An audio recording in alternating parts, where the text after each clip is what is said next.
All right, welcome back. And today we talking about them jobs, boy. Them jobs. All right, but seriously, we'll talk a little bit about some of the more popular jobs that everybody's always heard about, and then a little bit more about some of the jobs that maybe you haven't heard about or your parents didn't tell you about that still pay you great money. If that sounds interesting, let's hop into it. So you all remember when we took the ACT and there was that big diagram where based on your score it was going to tell you what you were going to be? There were always those like top 5 jobs everybody wanted. Mm-hmm. What was it? Doctor, engineer, like IT cyberspace, lawyer, and then nurse / PA. Yeah, exactly. And then it's like, okay, if you didn't meet all of that, it was like, oh, guess you're gonna be a policeman. Oh, guess you're gonna be a teacher. And then, I swear those were ones you already knew. You were like, felt like it was minimum wage. Mm-hmm. No disrespect to our teacher viewers or anything like that. Look, very respectable job. We got high respect for you during this pandemic now. 100%. We just saying this video purely based on the money and things like that. So we just saying if the goal was the money, then you weren't exactly happy if you were paid to be, let's say, in one of those professions. But those professions have downsides, right? So you come out of school, usually with a sizable amount of debt if you go for stupid debt, like hundreds of thousands, and then it's like if you're a doctor, sometimes you gotta go buy all this equipment and everything. And it's like the loans, you gotta keep up with certain things, new equipment, practices, legal, all this other stuff. You're a lawyer. And so it's just a lot to manage and things like that. So these jobs provide great salaries, and sometimes great salaries first coming out. They aren't for everyone. Some people aren't always trying to go to college to potentially get a degree. But at the end of the day, we all want to make a decent living and make good money if possible. And get rich quick. That was what it was in high school. I want to get rich quick. And if I knew what I knew now, I probably would have done things differently. Oh man. Crazy. So starting out, like one of the jobs, for example, we'll start out with number 1 is an underwriter. So a lot of people, you probably heard about this if you know anything about like United Shore, Quicken Loans. These individuals work primarily like a loan department and things like that. They help with the loans, make sure everything is accurate. They work more or less go by like legal and things like that to ensure that it meets all the compliance standards and etc. These people come out, in the beginning, maybe they might make $40K before certifications and things like that. And you might think that's low and all, but the ladder, you really start climbing it immediately. Very quickly. And let me remind you, you get into a company like United Shore or Quicken, they pay for your certifications and your licensing and things like that. And then once you start at like 40, and there's 40 plus bonus, right? So and comp for not having a degree, right? So you start out there, and a lot of these bonuses, we're not talking like, oh man, you get like an extra $5,000 near the end of the year. No, there's like $5,000 monthly, $10,000 monthly bonuses that are like all yours for taking. But it's a hard work ethic type of job, right? So you do have to put in the hours. So if you're someone who necessarily doesn't like to work, let's say more than 40 hours, then you're just probably going to have that $40,000 salary. Yeah. And that might be it. But you might not even climb the ladder fast, because climbing the ladder fast does involve that commitment. True. So, and typically I'd say on average, those individuals probably go from like underwriter, especially like United, to senior underwriting in like 6 months to a year, not counting the training period. So once you hit the floor and things like that, and then the jump from there, you can make maybe $50,000 to $60,000 as a base and still have a commission and comp structure on top of that. So that's like $15,000 to $20,000 extra dollars just for doing a job for 1 year. And you got certified through that company. They pay for your expenses and things like that. And it's more of kind of like an administrative climbing, like clerical procedural role. And you're getting paid now $60,000 plus this bonus. It's a lot. That's a lot of money considering 1 year, right? And you can still go places after that. Yep. So moving externally, we all know we make larger moves if we move externally. I have friends and things like that who are getting offers for like 70, 80,000, all in the same time frame, like a year to a year and a half, to where they've been at this company and they've gotten like these credentials and things like that from underwriting. They become a senior underwriter in 6 months to a year, and now they're getting these offers for like $70,000 plus. So what's next? Like, if I can't bring myself to doing this 90 hours a week, and maybe I want it faster, what can I do that's not a doctor, not an engineer, not a lawyer, not accruing me this stupid debt? Let's talk a little bit about one that I'm sure probably a lot of people haven't heard. Let's talk about a tower technician. What the heck is that? So tower technicians, these are these people who more or less go around and they learn how to, let's say, climb a tower, and they're not afraid of heights, because it doesn't tell that. So if you're afraid of heights, I'm sorry, this one might not be for you. We'll go on to the next one when we get there. But if you're not like me, then it's pretty cool, because ultimately you climb the tower, you make sure that the tower is up to maintenance, you troubleshoot any errors that the tower is having, and things like that. And ultimately, there's a bit of travel and things like that that entails. You get trained on the job, and ultimately you can start at this job for maybe like $25, $30 an hour, fresh out the gate. So just to be clear, I'm not a window washer, right? Nope, you're climbing up, like, let's say a telecommunications tower, a tower like that DTE has and things like that, and you're doing maintenance on this tower, and that's pretty much the bulk of the role. So now I'm climbing the Eiffel Tower. Yes. Okay. So if you like climbing, if you're a rock climber and you like the thrill, you can get paid to do this. You can get paid. Look, I wasn't such a fan of the Top Thrill Dragster, so maybe this ain't for me, because I'm pretty sure you're telling me that a tower climber would climb the Top Thrill Dragster to change that light bulb that's at the top of the Top Thrill Dragster. Forget that. That isn't worth it. No, I can't do that. These are the daredevils. So, but a lot of people, some people can't do this job and things like that. But for some people who don't have fear of heights and things like that, and are willing to like take the time to learn how to troubleshoot these errors, it's a great opportunity. Okay, here, let's take a step back. Maybe I don't want to wet my pants now.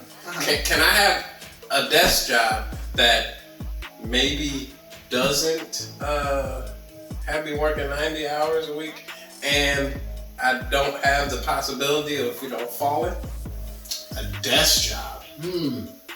Maybe not necessarily a desk job, but I can think of another job that won't entail falling, that will probably get you a decent amount of money relatively quickly, and that job is either as a field technician or a tester, right? Okay. I might be able to get this one. You're talking about the people who really like troubleshoot stuff. So you can do a lot of travel. Maybe you're out troubleshooting robots. Maybe you're a software engineer that's, I don't know, you could be troubleshooting, substations or something. I don't know. But I guess at the end of the day, so what's the difference between being a Comcast support tech and this guy? All right, so at the end of the day, like you said, you're doing a lot of driving, you're doing a lot of travel. And let's say, for example, some people that I know, they work as field technicians and they test mobile devices. Oh. So they might test like some of the new devices that are coming out and ensure that their components or their features work as intended. So for example, let's say the iPhone 20 is coming out, right?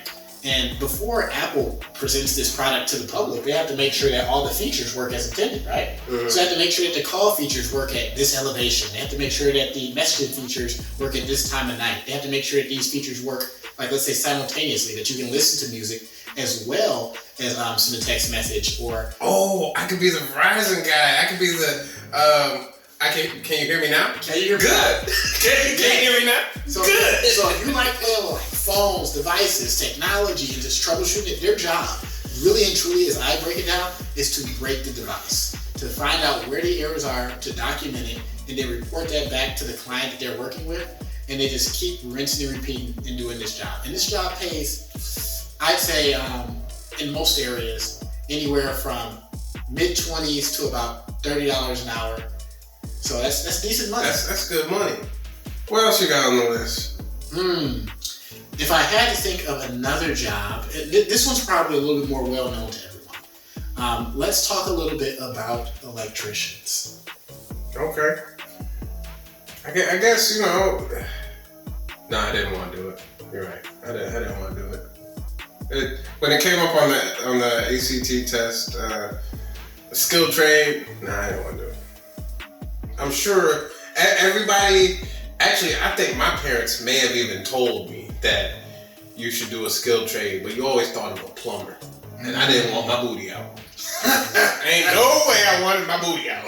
Driving change in the flash. Look, oh, no. Woo. Here, nah. But, you know, I guess it makes sense because you don't want just anybody to certify your house, your business. So how much do they make, though? So there's a little bit more of a path with this career, right? So you got to think about the fact that while you don't have to go to college, you do have to go through like an apprenticeship and things like that. You have to necessarily get like license and things like that. There may be a few tests that you have to take. So it's not get rich quick. It's not as quick as the others, but the path is still very rewarding. Like the average comp entry starting for these individuals is about 54, 55,000. Most of them are well above six figures. So once you become established, easy money. So once you become a master. Yes, a master of electricians make $100,000 easy, no questions. And these are individuals, of course, who are doing circuitry and things like that. Maybe they're breaking with.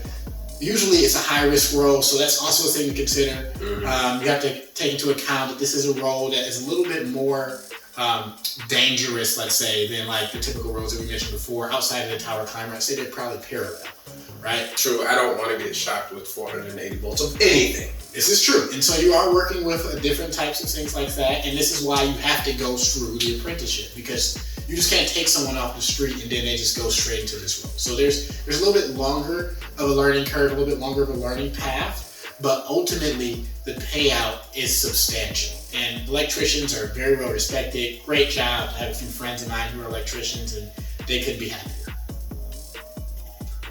Now, speaking of fresh off the street, I think I got it. All right, let me hear it.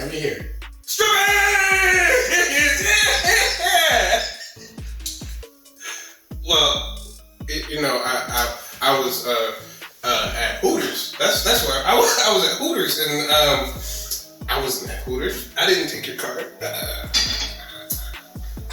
it, John. You know what? But anyways, no, strippers actually. Wait, hold up. Don't take it away. I think it actually makes sense. You know, I'm not going to dismiss it, guys. You know, he said strippers, so I'm going to take it. I'm going to take that. That's going to be number 4. And 5. Is it 5? Yes. Strippers. Ultimately, you know, at the end of the day, they might have a bad reputation, but let's be honest. You know, a lot of strippers, to actually the common belief, make a lot of money. If you're cute. Yeah, but it's okay, you know. If you're a little ugly, you know, bags are made for 2 things: put things over, put things in, you know. Wait, so did you just say you'll throw dollars at somebody with the brown paper bag on? Bring brown paper bag to the stage. Sorry. Yes. Sorry. I've been to 2 strip clubs and I was dragged through them in the same day and never been back, never wanted to go. It was definitely my most shameful moments of my life. I think I cried at the second one. Irregardless of if they're your personal pleasure or not, the job, while a lot of people may not respect it, people do make a lot of money doing it. Because if you go, especially like the places like Atlanta, if you look at Atlanta, the average stripper salary is like $98,000 to like $180,000. All right. So now I don't want to get butt naked. And I don't want to donate my mouth to anybody. Maybe I don't want to work at a desk. And can I try to get away from 90 hours? You give me some strict criteria there, man. Strict criteria. But it's okay. I got a job for that too. Talk a little bit about a wind turbine technician. You talking about the windmills? Yes. the windmills. Bro, you really made me think. Nobody thinks of this job ever. Nobody. I don't think it's not that anybody wants to do it. It's just, where do you see these things? This is true. Nobody thinks of windmills. No one ever went to school and was like, that's a windmill. I want to work on that when I grow up. You know? Maybe if you work on a farm, but then maybe only a farmer. I think that's about the gist of the people who probably see them. True. But on the contrary, windmills are very important to our society. They provide a lot of things as far as power and a lot of different things that a lot of people aren't aware of. And to keep these potential giant mechanical structures running, people need to work on them more, troubleshoot their errors, kind of similar to the other technicians. But in this instance, it's more on. It sounds like I'm a combination of a tower climber and a field service tech. That's actually a great way to look at it, okay? Because you are testing, and your job will likely entail a decent amount of climbing. But here's like one of the major differences and things like that is where the other one to where like you were a testing technician, you might have had to drive, or a field technician, you had to drive. These wind turbine technicians get flown to places. They on the company's dime, right? Mm-hmm. They might get per diem on top of that and all this other stuff because wind turbines aren't everywhere, right? True. So you have to think about the idea that you're also getting like this kind of like this red carpet service almost, right? But ultimately, these people make also really good money. So we're talking like another scenario where you're at the $20 to $30 range, starting out, and you get training, you get prep, you get to travel now, you possibly get per diem. Oh, and you're making them points in the hotels. Oh man, if you are a credit card person like me, you like to rack up points for even more free travel, even better. Also, another really cool thing or another really cool hack with this particular job, if you and your significant other like to travel, your ticket's already being paid for by the company to travel to said place. You would just have to pay for one ticket additional for her to be able to join you. True. Mm-hmm. True. So then you guys can go on retreat. So if you have a significant other who can do their job remotely, this might be a great job for you to consider. Oh. But check that job out. I would think that would conclude most of the jobs that we can think of that would actually pay, I'd say, a decent amount. If you think we've missed any of the jobs, any mystery jobs that your parents did not tell you about, let us know in the comments down below. Thanks, and we'll catch you in the next one. Peace. Damn! If y'all still around for the bloopers, like, subscribe, and hit that notification bell to be notified every time we upload a new video. I know, man. I'm over here trying to get my dancing skills on. I'm like, shake a little something. I feel like a little something. And so it's like, if my job don't work out now, boy, I'm telling you, it's only a second. It's only call chocolate thunder to the stage. You know what I mean? I'll be chocolate driving. I can still, I'm getting old. I can still drive it like that. No, I can't. I got bad knees. I'll be on there with the cane. Bring the old